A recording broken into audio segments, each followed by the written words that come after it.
안녕하세요. 주식분수입니다. 주님들과 두산에너빌리티에 대해서 좀 구체적으로 살펴보는 시간을 갖도록 하겠습니다. 두산에너빌리티 주가는 금요일 날 다시 한 번 더 5일선 안착에 성공을 하면서 안정적인 마감을 했습니다. 그래서 차주 에이펙 경주 행사가 열리고 여기에서 이제 웨스팅하우스의 사장까지 오는 부분이 있기 때문에 실질적인 일정적 호재로 인해서 추가적인 상승이 불가피할 수밖에 없는데요. 오늘 영상에서는 주주분들과 좀 살펴볼 부분이 두 가지 정도가 되는데, 첫 번째는 이제 금요일 날 나왔었던 이 마누가 프로젝트는 두산 에너빌리티에 있어가지고 어떠한 성격의 호재로 귀결이 되는지 요거를 좀 살펴볼 거고요. 그리고 이제 두 번째로는 이제 요 부분입니다. 지금 이제 우리나라의 우라늄 농축 그리고 사용 후 핵 연료 재처리 권한 미국이 받아들였다라는 것은 두산 에너빌리티에 있어가지고 어떠한 추가적인 기회로 성립을 할 수가 있는지, 이 두 가지에 대해서 주주분들과 좀 접근해보는 시간을 갖도록 할 텐데요. 결론만 미리 말씀을 드려보자면은 지금 두산 에너빌리티 주가는 비가 온 뒤에 땅이 굳어가고 있는 과정이 있습니다. 땅이 굳어간 건 아니에요. 완벽히 굳은 건 아니고 오히려 지금 굳어가고 있는 과정에 있기 때문에 절대 흔들려서는 안 된다. 내가 만약에 여기에서 비중을 좀 축소를 해야 될지 아니면은 더 끌고 가도 되나 라고 고민을 하신 주주분들께서는 이거는 뭐 두말 없이 무조건 지금 끌고 가야 되는 이러한 부분으로 우리가 해석을 할 수가 있는데요. 왜 그러는지 주주분들과 하나하나 좀 구체적으로 살펴보는 시간 갖도록 하겠습니다. 자, 먼저 보시면 우리가 이제 마누가 프로젝트의 본질이 무엇이냐 요거를 우리가 보는 게 중요합니다. 왜냐면은 제가 봤을 때는 굉장히 큰 빅픽처가 지금 숨어 있거든요.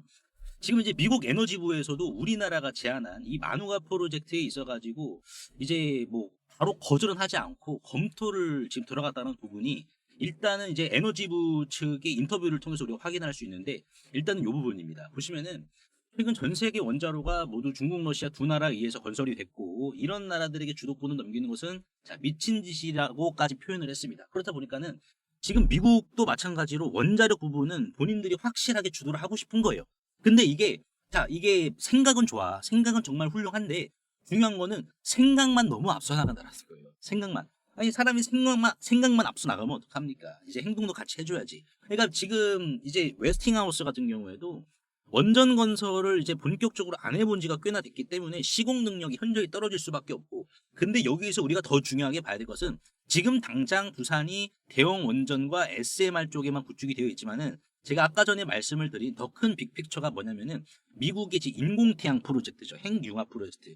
이 핵융합을 이제 인공태양이라고 하는데 요 부분까지 결론적으로는 미국 혼자서 할 수 없다라는 거예요. 요거까지 이제 우리나라 두산 에너빌리티와 같이 하자는 겁니다. 왜냐면은 얘네들이 지금 아쉬운 상황이에요. 핵융합에 있어서. 왜냐면은 두산 에너빌리티가 이제 2023년 5월 달에 어떠한 기사가 나왔냐면은 인공태양 제작에 한 획을 긋다라고 하면서 유럽이죠. 유럽에 이제 국제 핵융합 실험로가 있습니다. 여기에 들어가는 인공태양의 가압기를 출하시킨 적이 있어요. 그래서 이때 마찬가지로 이때도 수주를 했을 때 치열한 수주전을 다 뚫고 결국에는 두산이 다 수주를 한 거거든요. 그렇기 때문에 지금 여기 있어가지고 이 인공태양에 들어가는 이 가압기는 이제 전체적인 인공태양의 공정 과정이죠. 공정 과정에서 봤을 때 20% 정도의 비중을 차지하고 있습니다. 적은 비중은 아니에요. 자, 그렇다 보니까는 두산이 유럽에서 지금 진행하고 있는 인공태양의 가압기를 납품을 했다라는 것은 뭡니까? 결론적으로는 이 부분을 미국 쪽에다가도 우리도 도움을 좀 써달라, 정성을 좀 심어달라 라는 부분으로 우리가 받아들일 수가 있단 말이에요. 그렇다 보니까는 지금 미국 에너지부에서도 이거를 뭐 단칼에 거절을 하는 게 아니라 지금 어떻게 보면은 아쉬움이 많은 쪽이 미국입니다, 여러분들. 두산은 인공태양에 들어가는 가압기까지 밸류 체인이 맞춰져 있단 말이에요. 그러니까 대형 원전이랑 어차피 SMR 같은 경우에는 이거는 어차피 따놓은 수주잖아요, 여러분들. 우리가 따지고 놓고 보면은. 왜냐면은 지금 이제 뉴스케일 파워 같은 경우에는 테네시밸리 당국이랑 6기가와트 규모의 SMR을 도입하기로 했는데 이게 이제 얼마짜리입니까? 6에서 8조 원 정도 돼요. 6에서 8조. 근데 이게 테네시 주에서 터지는 거고, 여러분들. 그리고 미국은 50여 개의 주가 있으니까는, 자, 나머지 주에서도 이와 같은 계약이 나오면 어떻게 되겠습니까? 두산 당연히 올라가요. 결국에는. 근데 이제 이게 약간 헝겊과도 같은 베일에 쌓여져 있었을 뿐이야. 근데 마누가 프로젝트를 본격적으로 조건 다 맞춰가지고 발표를 하면은 이제 어떻게 되겠습니까? 우리가 호재로만 알고 있어.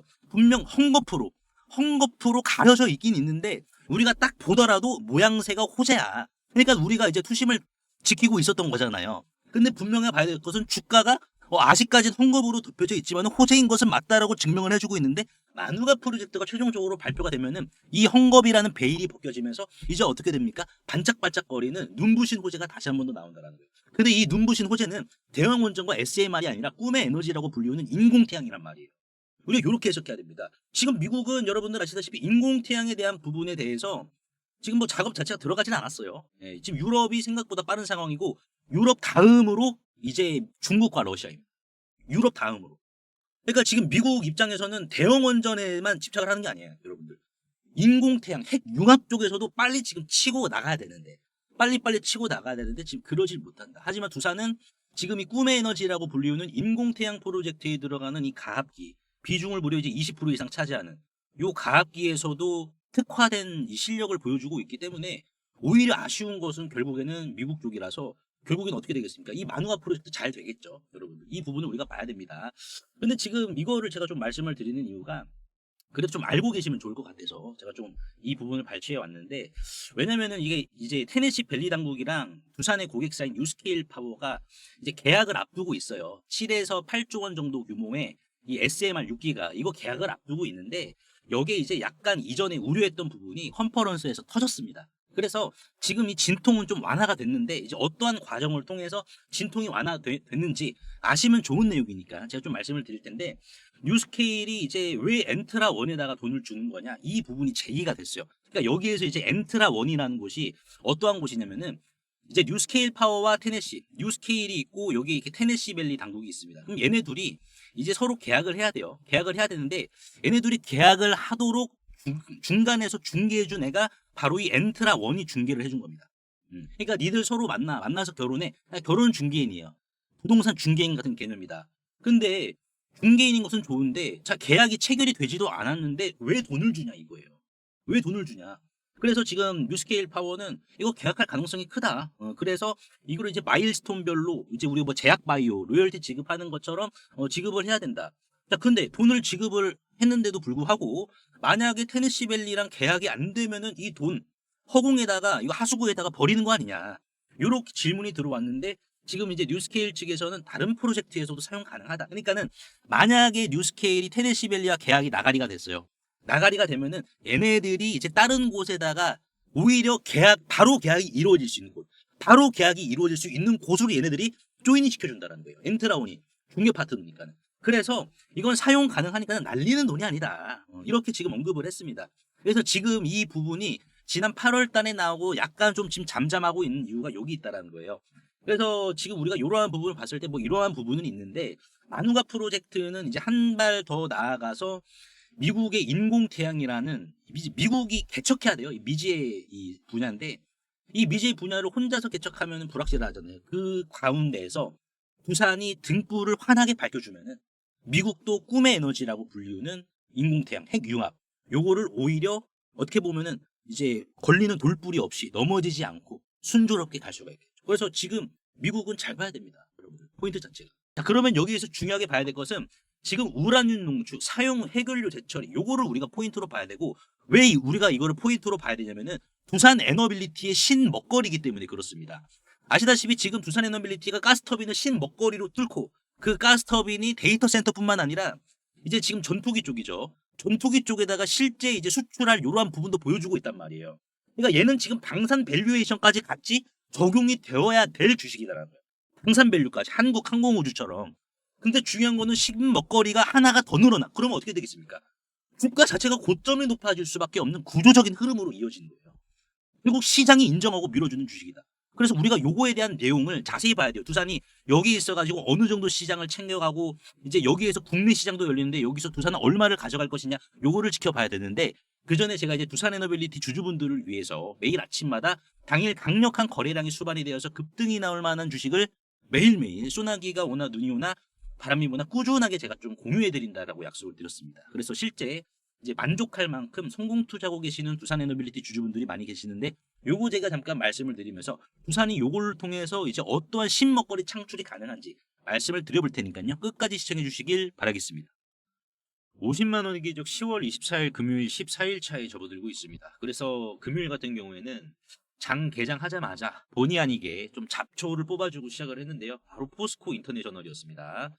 포스코 인터내셔널 같은 경우에는 목요일 13일차에 휘토리 관련주로 좀 급등을 했었어요.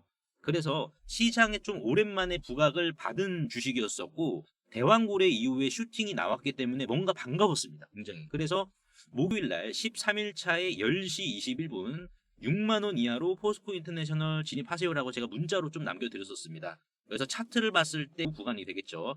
6만원 체결이 되고 수익권까지는 시세가 나왔었습니다. 네, 하지만 얘가 지금 집단으로 급등한 종목이 아니라서 맷집은 좀 약했거든요. 그래서 이렇게 오전에 밀리는 폭을 이제 보여줘서 짧게 자르고 대신에 시초가 종목으로 제가 드렸던 로블로보죠. 로보로보 같은 경우에도 보시면은 8시 55분, 8시 55분에 시초가 종목으로 매수하셔야 됩니다라고 제가 말씀을 드린 건데 로보로보 같은 경우에는 금요일 날에 시가가 0.63%로 시작을 해서 이제 17%까지 급등이 나왔습니다. 거래량을 수반을 시키면서 그래서 로보로보의 공략의 근거는 이렇습니다. 뭐냐면은 이제 로보로보는 이제 10월 23일 목요일 날에 마찬가지로 시초가로 공략을 한번 해서 크게 좀 베어먹었던 종목이었거든요. 근데 왜 금요일 날에 또 진입을 했느냐 시초가로 보시면은 얘가 고점을 이 구간에서 한번 갱신을 해줬습니다. 그렇죠. 고점을 이런 식으로 좀 갱신을 해준 다음에 등락이 없이 어떻게 했어요? 등락 없이 죽여버렸죠. 그렇죠. 조정 나와서 다 죽였습니다. 근데 분명히 봐야 될 것은 고점을 갱신을 시키고 나서 다시 한번 이 지지 구간에 진입을 했고 그리고 장 마감할 때쯤에 대해서 어떻게 됐습니까?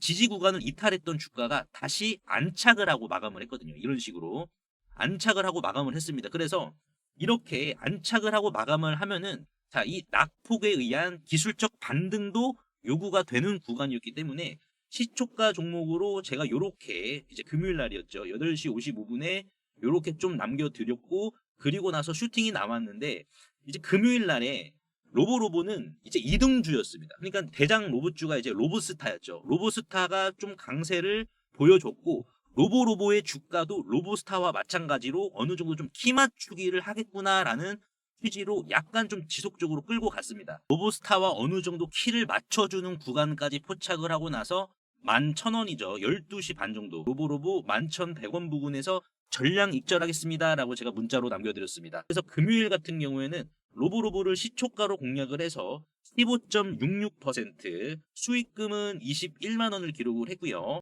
금요일을 기점으로 14일차에 접어들고 있는데 50만원으로 시작을 했는데 14일차에 이렇게 159만원이면은 괜찮은 거죠. 그래서 이 50만원의 기적은 이제 평균적으로 봤을 때 하루에 이제 한두 종목으로 이제 수익을 챙겨 나간다라고 보시면 돼요. 하루에 한두 종목. 그래서 이 50만원의 기적은 무료고요. 현재 지금 2기를 진행 중에 있고 앞으로 3기, 4기 계속해서 진행을 할 예정인데요. 저는 이 50만원의 기적의 원칙이 있는데 웬만하면 당일 매수와 당일 매도를 원칙으로 하고 있습니다. 그래서 신청자분들이 많아서 대기를 하셔야 될 수도 있는데 대기하실 동안에 실시간 텔레그램 대기방에서 50만원의 기적 못지않게 꾸준하게 수익을 챙겨가시면 되는데요. 이분도 8월 20일 날 1기 때 도중에 좀 입장을 해주셨습니다. 1기는 4월부터 이 50만원의 기적이 시작이 되었었는데 8월이면은 거의 끝나갈 때쯤이었어요. 근데 거의 끝나갈 때쯤에서도 이제 입장을 해 주셨거든요. 그렇다 보니까는 이분도 한 달 동안 수익률은 43%에다가 수익 금액은 470만원이죠. 그래서 이렇게 수익을 소통방을 통해서도 꾸준히 챙겨 나가시다가요. 순서가 되시면은 이 50만원의 기적에 이렇게 본격적으로 좀 참여를 해주시면 되는데요. 궁극적으로 이 50만원의 기적은 100일차까지 진행이 되는데요. 이렇게 우리가 하루 투자 원금 50만원이죠. 50만원을 기준으로 자 100일 그리고 목표 수익률 하루에 5.9%를 적용을 시켰는데 자 이 5.9%를 적용을 시킨 이유는 제가 1일부터 17일 금요일까지 평균 수익률이 5.9%로 잡혔기 때문인데요. 평균 수익률로 적용을 이렇게 할 경우에는 100일차가 된다라고 했을 때는 50만원이 1,500만원이 되게 되는데 이는 복리를 가중시킨 이유입니다. 물론 매일 5% 정도의 수익만 보는 게 아니고 또 잡초도 같이 뽑아줘야 되기 때문에 평균 수익률인 3%만 우리가 다시 적용을 해준다 하더라도 50만원은 100일 이후에 960만원이 되게 됩니다. 그러면은 내가 이 960만원을 기준으로 자 이건 잡초를 적용시킨 수익 금액이 되겠죠. 그러면 내가 여기에서 500만원은 내가 좀 빼서 쓰고 한 400만 원 정도만 다시 50만 원의 기적을 통해서 한번 굴려보자 라고 우리가 가정을 또 해보도록 하겠습니다. 자, 그러면은 400만 원을 기준으로 다시 3% 기준 수익률 적용을 시켰을 때는 자, 이 400만 원은 이제 7,600만 원이 되게 되는데요. 그러면 나는 여기에서 5천만 원은 좀 내가 빼서 쓰고 2천만 원 정도만 다시 이 50만 원의 기적에 참여해 볼게 라고 하시면은요. 자, 다시 평균 수익률 3% 그대로 적용을 시키면은 어떻게 될까요? 100일차를 기준으로 봤을 때는 3억 8천만 원이 되게 됩니다. 물론 이렇게 리스크 관리하면서 손실은 나오는 부분이지만은 그 손실을 수익률에다가 반영을 시킨 부분이고요. 그래서 나도 이렇게 50만 원의 기적에 좀 참여하고 싶다라고 하시는 분들은 구독과 좋아요 한 번씩만 눌러주시고요. 상단에 보이시는 제 개인 번호로 기적이라고 간단하게 문자 한 통만 남겨주시면 되는데요. 항상 이제 설명창에 이렇게 간편 문자 보내기 제가 링크를 걸어드렸습니다. 요거 한 번만 터치해 주시면은 2초 이내로 바로 문자 이렇게 보내실 수 있으니까요. 제가 확인 후에 전략방 링크를 남겨드리도록 할 테니까는 요거 터치하셔가지고 바로 입장하시면 될 것 같습니다. 자, 그러면 다시 돌아와서 우리가 이제 해결료 재처리 요게 왜 중요한지 봐야 되는데 일단은 우리나라 같은 경우에는 현재 세계 5위 규모의 원자력 발전국임에도 불구하고 여기에 있어가지고 이제 우라늄이죠, 우라늄. 우라늄에 대한 수입을 전량 100% 해외에 의존하고 있습니다. 그리고 중요한 것은 이제 사용한 연료도 재처리하지 못하고 어떻게 한다? 수조에 계속해서 쌓아놓은 상태예요. 왜냐면은 과거 이제 2015년에 개정된 협정에서 이제 20% 미만 농축도 미국의 사전 동의가 필요하고 해결료 재처리하는 것도 실험 수주만 허용을 하는데 현재는 지금 중단된 상태라서 이러한 제약이 있었는데 이 제약이 완화가 되고 있다라고 하면은 흰 먹거리가 이제 늘어나는 겁니다. 그래서 이제 우라늄 농축 같은 경우도 연료 자체를 만들 수 있게 해주고 사용 후 해결료 재처리도 저장 공간이 부족한 문제를 해결해주고 그와 동시에 이 자원을 어떻게 한다? 재활용한다. 그러니까 여기에서 신먹거리가 떠지는 거예요. 여기에서 신먹거리가 터져서 두산 에너빌리티 입장에서는 어떻게 된다? 여기에서 더 큰 시장이 이제 열려서 실질적인 목표 주가는 올라가기 때문에 매도의 근거가 사라진다라고 보시면 될 것 같습니다. 그러니까 예를 들어서 이거죠. 우리나라가 이 밥솥을 굉장히 잘 만들었어요, 여러분들. 밥솥. 그리고 밥을 잘 짓는 실력도 좋아요. 그래서 밥을 고술밥처럼 굉장히 정말 윤기가 나게 밥을 잘 지어. 근데 중요한 것은 이 밥을 짓는 원재료 쌀을 해외에서 의존을 해왔다라는 거죠. 해외에서. 그래서 미국이 야, 너 해외에서 의존한 쌀만 가지고 밥을 지어. 라고 기존에 했지만 이제는 미국이 이제 언급하는 부분이 이제는 너네들이 벼농사도 지어가지고 그 벼농사를 통해서 수확한 쌀로 너네들이 이제 밥을 지어. 너네 걸로 다 해. 이렇게 완화해 준 겁니다. 그러니까 이게 이제 우리가 중요하게 봐야 되는데 어느 정도냐. 이제 캐스크라고 합니다. 이게 이제 캐스크라고 하는데 지금 이제 사용 후에 원전에서 원료로 사용된 후 배출되는 사용 후 핵 연료는 초기 5년간 물로 채워진 수조 안에서 습식 저장 방식으로 냉각이 된 다음에 수조 외부에서 건식 저장 방식으로 보관이 됩니다. 네, 그때 이 건식 저장 방식으로 보관을 할 때 사용되는 용기가 요 캐스크라는 거예요. 그러니까 이 이제 이 쇳덩이 안에다가 사용 후 핵 연료를 이제 집어 넣는다. 그래서 보관을 한다라고 보시면 될 것 같습니다. 그래서 지금 이제 이게 캐스크라는 거예요. 두산 에너빌리티 겁니다. 이거는. 이게 이제 2060년까지 국내 건식 저장 시설과 중간 저장 시설에 대략 2,800개의 이 캐스크가 필요함에 따라서 이와 관련된 시장 규모는 국내에서만 8.4조 원에 이를 것으로 지금 전망을 하고 있고요. 지금 현재 일정적으로 봤을 때 가장 빠른 캐스크 수준은 이제 한빛 원전입니다. 그러니까 미국이 요거를 이제 완화시켜 줬으니까는 두산 에너빌리티는 이 용기죠. 이 용기 캐스크 사용 후 해결료를 담는 이 캐스크 용기에 대한 수주가 또 나오는 거예요. 그러니까 신 먹거리가 창출이 돼서 수주가 나오면은 수주 잔고가 쌓이고 그 수주 잔고가 높아지면은 당연히 목표가가 올라가는 거고. 이렇게 접근해야 되거든요. 그래서 이게 이제 가장 빠른 게 한빛원전인데 2030년경에 구축이 될 예정이고 그 안에 발주가 이루어질 것으로 전망이 됩니다. 이 캐스크 하나당 제작 금액은 대략 50억 원이다라고 보시면 될 것 같고 한빛원전의 경우 캐스크는 130개가 요구가 돼요. 그래서 50억 곱하기 130 하면은 대략 한 6,500억 정도가 되거든요. 원전 한 기예요, 여러분들. 원전 한 기. 근데 이게 미국에서 마누가 프로젝트 협력을 하면은 여러분들 보다 미국 내에서 이 캐스크 수주까지 또 이뤄낼 수 있다는 거예요. 그러니까 우리가 마누가 프로젝트를 딱 봤을 때 단순히 미국과 협력을 한다라고 우리가 중요하게 취급을 할 수는 있지만은 우리가 더 중요하게 봐야 될 것은 뭡니까? 더 중요하게 봐야 될 것은 미국에서도 두산이 요거를 이제 수주할 수 있겠구나. 그러니까 이게 구찌가 더 커지는 거예요.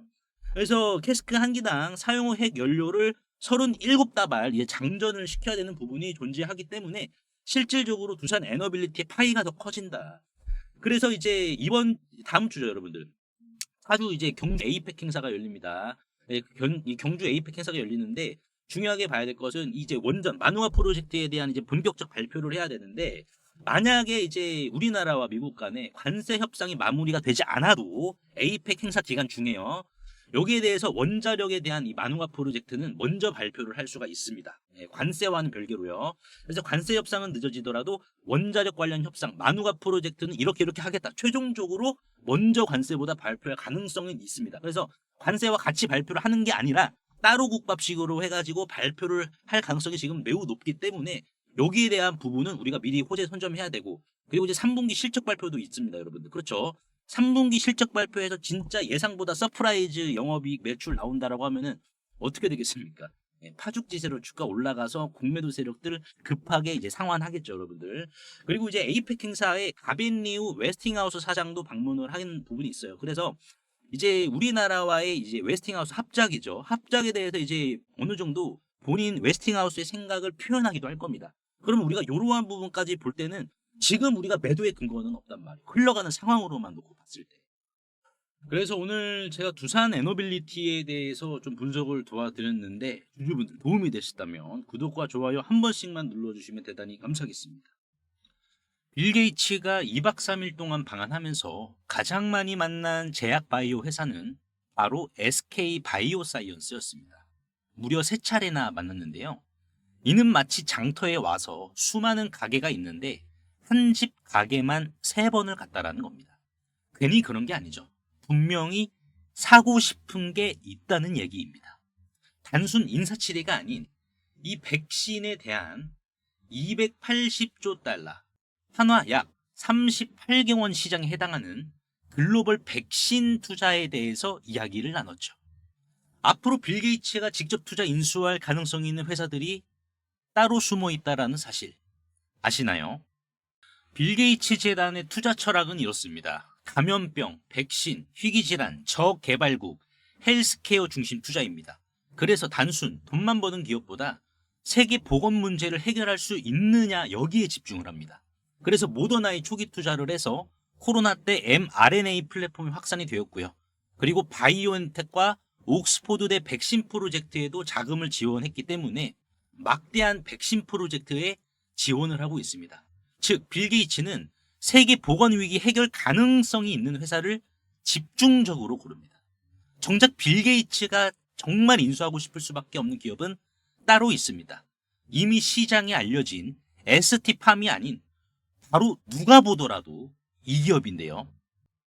이 해당 기업은 이미 아시아에서 mRNA 핵심 원료 보유 역량을 가장 앞선 기업 중 하나입니다. 여의도 증권가에서 이미 인정을 했는데요. 좀 더 확대를 해서 보시면은 자, 투자은행이죠. 여의도 증권가에 따르면 국내 최초로 mRNA 백신 전달체의 핵심 원료들 가운데 하나인 이 구조 인지지를 개발을 하면서 해외 기업들까지 높은 관심을 보이고 있다라고 했습니다. 이 해당 기업은 이제 물적 분할을 통해서 설립이 된 회사인데, 자, 구조 인지질이란요. mRNA가 세포까지 안전하고 빠르게 전달되게 해주는 역할을 합니다. 이는 마치 알테오젠의 SC 제형과 흡사한 개념이다라고 보시면 될 것 같은데요. 자, 그래서 이 mRNA가 만두 건더기다라고 우리가 이해를 한다라고 하면은 해당 기업이 이미 개발을 한 핵심 원료 중 하나인 이 구조 인지질은 이 만두피를 더 쫄깃하게 만드는 전분이다라고 보시면 될 것 같습니다. 그래서 만두피가 터지면 건더기까지 질질 새어나와서 보기 안 좋은 모습이 연출이 되지만은 해당 기업의 mRNA 핵심 원료는 언론에서도 이렇게 대서특필을 할 만큼 해외 기업까지 지금 관심을 보이고 있다는 거고, 또한 이 구조 인지질이 mRNA 핵심 원료에서 차지하는 비중은 30% 이상이기 때문에 현재는 바이오시밀러 기업과 협력을 해서 글로벌 제약사인 화이자에게 이 구조 인지질 mRNA의 핵심 원료를 바로 공급할 수 있는 비밀 통로까지 구축을 한 상황이다라고 보시면 될 것 같고요. 또한 이 해당 기업은 최대 주주가 사모펀드 운용사다 보니까는 이러면은 내년 상반기에 매각 추진까지 확정이 된 기업이라서 빌 게이츠 시선에서 아시아판 모더나 역할을 제대로 할 수 있는 기업으로 전망을 하고 있는 상황입니다. 빌 게이츠는 저개발국 백신 공급을 최우선 과제로 두기 때문에 이 mRNA 백신은 제조 속도가 빠르면서 변이에 대응하기 용이해 아프리카와 동남아 백신 보급에 딱 맞습니다. 그래서 해당 기업이 가진 이 mRNA 핵심 원료 생산력은 빌 게이츠가 원하는 수준까지 바로 맞아 떨어지는데요. 그리고 마지막은 저평가된 글로벌 경쟁력입니다. 미국 모더나와 바이오엔텍은 시가총액만 최소 수십조에서 수백조 원에 해당하는데요. 지금 국내외 해당 기업들은 글로벌 경쟁력 대비 밸류에이션이 훨씬 낮은 이제 시가총액 1천억 원 수준입니다. 그래서 빌 게이츠 입장에서는 시가총액과 밸류에이션이 상대적으로 낮기 때문에 인수비용 부담까지 적어서 이번 2박 3일 방한 때 280조 달러, 38개원 시장 장악을 본격적으로 시작하려는 모습을 SK바이오사이언스와의 세 차례 만남을 통해서 증명해 보인 거죠. 실제로 이 해당 기업의 차트와 재물을 좀 살펴보도록 하겠습니다. 현재 주가는 주당 5,100원 정도의 시세를 기록을 하고 있고요. 시가총액은 정확히 1,180억 원입니다. 굉장히 좀 낮은 주식인데 현재 지금 일봉을 보시면은 이 가격을 유지를 지금 시켜주고 있는 상황에서 특이점을 좀 같이 살펴보자면은 지분율이거든요. 현재 이제 최대 주주의 전체 지분 자체가 79.51%입니다. 그렇다 보니까는 총 상장 주식수 1,800만 주 대비해서 최대 주주의 지분이 이 정도로 지금 높기 때문에 유통 주식수가 실질적으로 19%밖에 안 돼서 대략 300만 주에 달하는 극품절주다라고 보시면 될 것 같고요. 현재 수급 자체는 외국인들이 지속적으로 물량을 긁어주고 있는 이러한 상황이기 때문에 급등 자체는 지금 시간 문제로 판단이 됩니다. 또한 이 기업의 실적을 좀 살펴보시면은 영업이익이 이제 대략 109억 원에 매출은 303억 원이 나오는 회사입니다. 근데 이제 어떻게 보면은 영업이익이 좀 많이 잡히지 않았나라고 우리가 확인을 할 수 있는데 이 기업의 영업이익률이 생각보다 좀 상당히 잘 나오거든요. 그래서 작년 기준으로는 35.87%, 그리고 심지어 많이 나왔을 때는 영업이익률이 무려 62.95%를 기록한 회사입니다. 그렇다 보니까는 재무도 우수한데 시가총액도 낮고 유통 주식수도 낮아서 이 주식 우리가 지금 봐야 될 주식이다라는 거예요.